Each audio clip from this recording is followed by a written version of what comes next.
نحمده ونصلي على رسوله الكريم سيدنا وشفيعنا ومولانا محمد صلوات الله عليه وعلى آله وأصحابه أجمعين. أعوذ بالله من الشيطان الرجيم. بسم الله الرحمن الرحيم. إن الله وملائكته يصلون على النبي يا أيها الذين آمنوا صلوا عليه وسلموا تسليما. صدق الله العظيم. اللهم صل على محمد وعلى آل محمد كما صليت على إبراهيم وعلى آل إبراهيم إنك حميد مجيد. اللهم بارك على محمد وعلى آل محمد كما باركت على إبراهيم وعلى آل إبراهيم إنك حميد مجيد.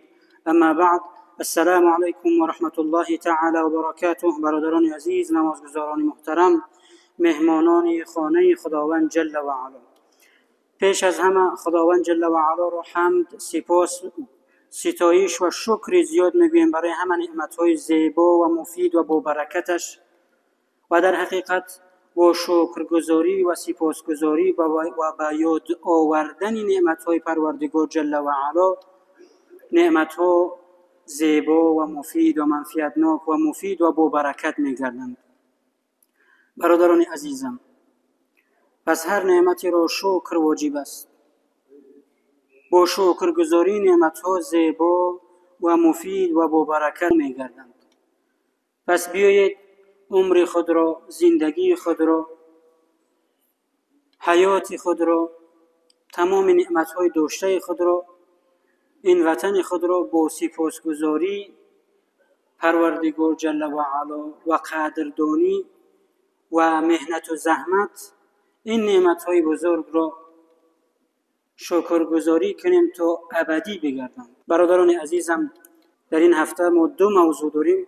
یکی از آن حفظ ساخت دنیوی دولتداری نامگزیر است و دیگرش و گویم جشنی و به یاد آوردن رسول اکرم صلی الله علیه و سلم که پیامبر محبوب ما و شما محمد مصطفی صلی الله علیه و سلم در 12 ماه ربیع الاول به دنیا آمدند و با آمدن خود این دنیای پر از تاریکی ها، این دنیای پر از ظلمات، پر از ظلم و ستم و ناعدالتی ها، خشونت ها آمدند و این دنیا را نورانی و زیبا و با برکت گردانیدند. ما امروز در 17 ربیع الاول سال 1446 هجری قمری قرار داریم. برادر عزیزم، ما در هفته گذشته مهمترین جشن ملی ما، یعنی 33مین سالگرد جشن استقلال دولتی را تجلیل نمودیم. امروز خدا را شکر از امن و برکت استقلال و صاحب دولتی است که ما آزادانه در سرزمین اجدادی خودمان زندگی و فعالیت می‌نماییم و در برابر فعالیت آزاد و دیگر عرصه‌های طاعت و عبادت خود را نیز در فضای صلح و ثبات و آسایشتگی انجام می‌دهیم. همه این نعمت‌ها برادران عزیزم باید مورد شکرگزاری و قدردانی همیشگی ما قرار داشته باشد، زیرا این صلح و ثبات برای ملت اذیت دیده ما سهل و آسان به دست نآمده است. رسیدن به این چنین روزهای نیک فرزانه ملت ما، مخصوصا پیشوای معظم ملت محترم امام علی رحمان، جان فدایی ها نشان دادند برای ما چنین شرایط و امکانیت های مساعد زندگی، فعالیت و عبادت را فراهم آوردند. طوری که در مضمون حدیث صحیح پیامبر اکرم صلی الله علیه و سلم می‌خوانیم: هر نفری که بر شما خیر و نیکی کرد به او پاداش سزاواری دهید، در عوضش یک نیکی کنید. اما اگر چیزی پاداش داده نمیتوانید، برایش دعای خیر کنید تا مطمئن گردید که برایش پاداش داده اید. و در حدیث صحیح رسول اکرم صلی الله علیه و سلم می‌فرمایند: من لم یشکر الناس لا یشکر الله. هر کسی که انسان را برای نیکی‌هایش، پیش از همه پدر و مادرش، همسرش را، فرزندانش را، معلمش را، همسایه‌اش را، راهبرش را، برای نیکی‌هایش، برای غمخوری‌هایش اگر شکر گزار شده نتواند، پیامبر صلی الله علیه و سلم میگه که این انسان خدا را هم شکر گفتن نمیتواند. پس با شکرگزاری‌ها نعمت‌ها زیبا و مفید و با برکت میشن.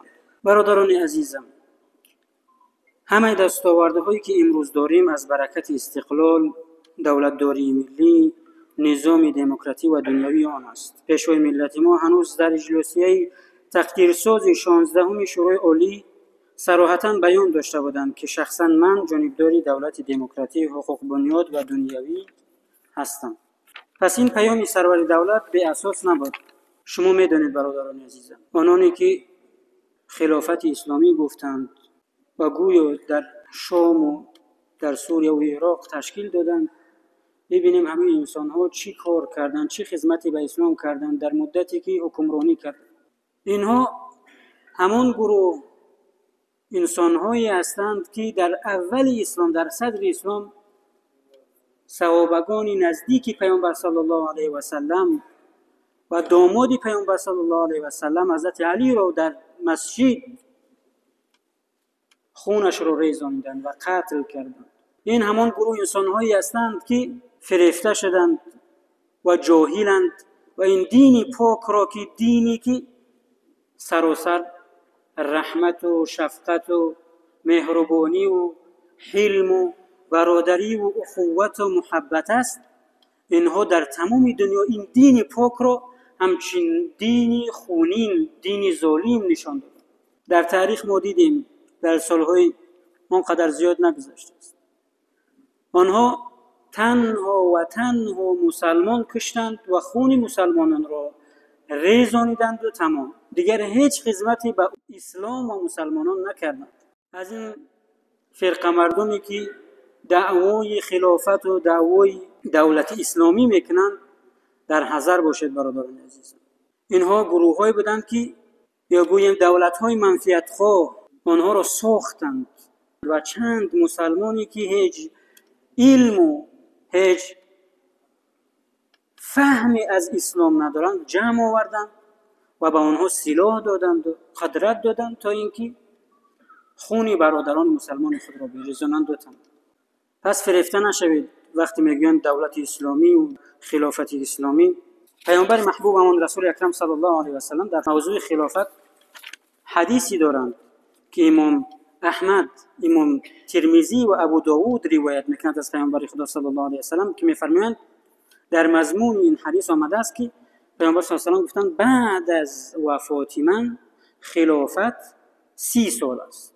ما میبینیم در 30 سال بعد از پیامبر خدا صلی الله علیه و سلم خلیفه یکم ابوبکر صدیق با عدل خود، با صدق خود، با عدالت خود تمام مسلمانان را سرجم نمودند و خلافت کردند بعد از پیامبر خدا صلی الله علیه و سلم.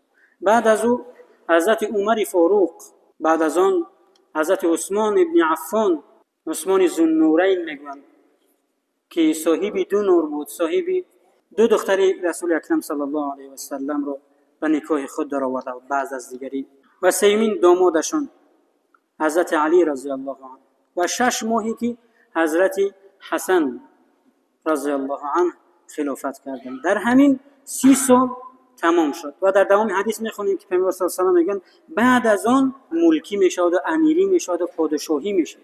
بعد از او هر کسی آمد او نگوید که من خلیفه رسول اکرم صلی الله علیه و سلم، برای که خلافت 30 سال است. برادران عزیزم، اسلام را در صدر اسلام مسلمانان را با آداب و اخلاق و با صدق و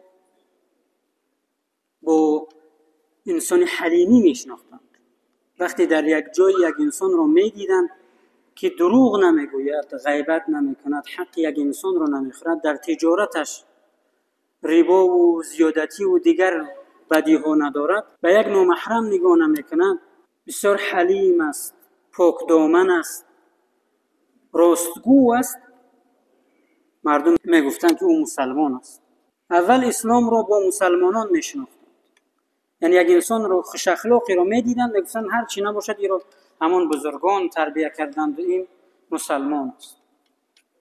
در صدر اسلام برای اسلام را معرفی کردن هیچ بنر و هیچ رکلم و هیچ میکروفونی لازم نبود. هر یک مسلمان نمونه نیکی از اسلام بود، با اخلاق نیکی خود، با رفتار نیکی خود، با آداب خود، با صدق و حلم خود نشان میداد که اسلام در چی است. اما متاسفانه این فتنه های آخر زمان آمده است که میبینیم نام خدا را میگیرد و خون مسلمان را میریزد. برادران عزیزم، پس از همه شما خواهش مینمایم که بر جوانان خود، بر فرزندان خود، همان جگرگوشه‌ای که انسان فرزند را از خود عزیزتر میداند، تمام توان و تمام مهنتش را برای فرزندش میکند که فرزندش یک انسانی لیاقتمند، یک انسانی با برکت، یک انسانی خیرخواه باشد، در این دنیا نیکیش برسد و در آخرت هم که باشد دعا و نیکی‌هایش برسد. پس برادران ما شما که در مهاجرت مهنتی هستند، شما برادران عزیزم همیشه با تأکید کنید که به هر گروه‌های افراطی و به هر یک انسان‌های هستی که هیچ فهم و هیچ درک از اسلام ندارند و نام اسلام را میگیرند و نام اسلام را سوء استفاده میکنند، گویا مسلمان صادقند و انسان‌ها را فریفته میکنند و به جنگ‌ها و به خونریزی‌ها میبرند و میرسونند. برادران عزیزم، چنانکه که گفتم، ما در ماه ربیع الاول و در این جشن با برکت، روزی که محمد مصطفی صلی الله علیه و سلم با آمدنش تمام دنیا را زیبا و نورانی و با برکت گرداند.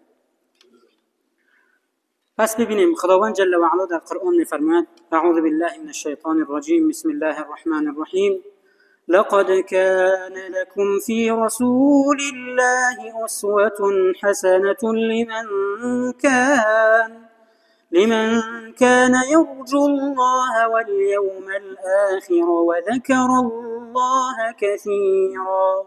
به نام خداوندی به نهایت مهربان، نهایت با رحم، خداوند جل و علا میگوید به تردید در رفتار و گفتاری رسول الله صلی الله علیه و سلم سرمشقی نکوی برایتان است. یعنی شما زندگیتان رو، تجارتتان رو، تربیه فرزندانتان رو، دنیایتان رو، معامله با همسر و فرزندان، اخلاق و احترام پدر و مادر، معامله با همسایه و هموطن، تمام مسلمانان و تمام انسانیت، همه این رو از پیامبرتون بآموزید. اسوة حسنه، سرمشقی نکوی است، الگوی نیکی برای شما است، برای کسانی که لمن کان یرجو الله والیوم الاخر، برای هر کسی که به الله و روز آخرت امید دارد، و ذکر الله کثیرا، و الله را بسیار دوست می‌دارد. اگر ما در یک روز هزارها بار جشن بگیریم برای رسول اکرم صلی الله علیه و سلم، اما پیروی به پیامبر صلی الله علیه و سلم نداشته باشیم، پیروی به سنت و احادیث رسول اکرم صلی الله علیه و سلم نداشته باشیم، این جشنگیری پوچ و بی معنا و بی منفیت خواهد بود. سرجم شوی ما هم و گفتن از اخلاق و نکوکاری های پیامبر خدا صلی الله علیه و سلم این است که ما از پیامبرمون یک چیزی بگیریم و زندگی خود را زیبا گردانیم. هر کسی که مشکلی با فرزندش دارد، با برادرش دارد، با همسایه‌اش دارد، در تربیت فرزندش ناکام است، در تجارتش ناکام است و در معامله ها ناکام است، پس سیرت پیامبر خدا صلی الله علیه و سلم را بگیرد بخواند که پیامبر چگونه معامله داشتند با فرزندش، با دخترانش، با دامادانش، با دوستانش، با صحابگانش، با تمام مسلمانان و غیر مسلمانانی که در مدینه با او در یک وطن زندگی میکردند. وقتی با آموزیم پیامبر خدا صلی الله علیه و سلم را، پس زیبا میشود زندگی ما. با آموزیم و پیروی کنیم. خداوند جل و علا میگوید: اعوذ بالله من الشیطان الرجیم، قل إن كنتم تحبون الله فاتبعوني يحببكم الله ويغفر لكم ذنوبكم والله غفور رحیم. صدق الله العظیم. بگو ای محمد صلی الله علیه و سلم به امتانت و به تمام انسانیت، اگر شما خدا رو دوست می‌دارید، اگر شما دعوا دارید که من خدا را دوست می‌دارم، فاتبعونی، پس بگو به امتان و تمام انسانیت که از من پیروی کنید. در نتیجه چی به دست میارد؟ در نتیجه اطاعت به پیامبر خدا صلی الله علیه و سلم چی به دست میارد؟ یحببکم الله، خداوند در عوض شما رو دوست می‌دارد. و یغفر لکم ذنوبکم، و خطاها و لغزش‌های شما رو می‌آمرزد. والله غفور الرحیم، خداوند بسیار آمرزنده بخشنده است و رحیم است. در اینجا قاری ها هم جمع شدن با نحت و نشیدها در وصف رسول اکرم صلی الله علیه و سلم میخوانیم ان شاء الله و امیدواریم که ما و شما چیزی از رسول اکرم صلی الله علیه و سلم از زندگیش بآموزیم و زندگیمون را با برکت منفعتناک و مبارک با برکت گردونیم. و در اخیر از نام همه ما و شما، خانواده ما و شما، گذشتگان ما و شما و رسول اکرم صلی الله علیه و سلم درود و صلوات زیادی میفرستیم. خداوند در عوض شفاعتش را بر هر یکی ما و شما و تمام مسلمانان نصیب بگرداند. پیامبر خدا صلی الله علیه و سلم وقتی که به منبر برآمدند با صدای بلند آمین گفتند. وقتی پرسیدند پیامبر وقتی شما بالای منبر میبر آمدید آمین نمیگفتید؟ ما نشنیدیم کسی دعا کرده باشد که شما آمین گفته باشید.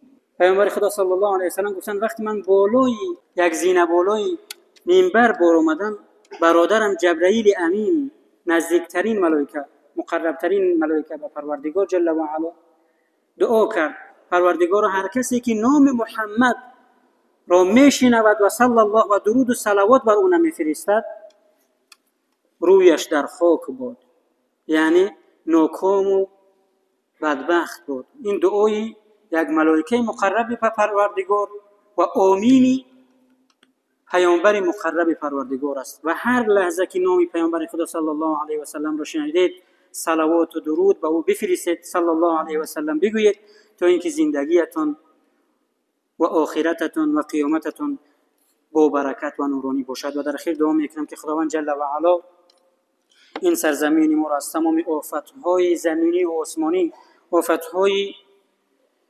آفت‌های روز قیامت، نزدیکی روز قیامت، در پناه اسمت خویشش نگهبان باشد. جوانان ما را پروردگار را، تمام انسان‌ها را زندگی با بندگی نصیب کند. بیماران ما و شما که در بیمارخانه‌ها و در خانه‌ها بستری‌اند شفای کامل و عاجل نصیب کند. پروردگار استاد ما را در پناه اسمت خویشت نگهبان باش و تمام آفت و بلاها را دور بگردان. عاقبت و آخرت همه ما را نیک کن. و صلی الله و سلم و بارک علی سیدنا و شفیعنا محمد و علی آله و اصحابه اجمعین برحمتک یا ارحم الراحمین.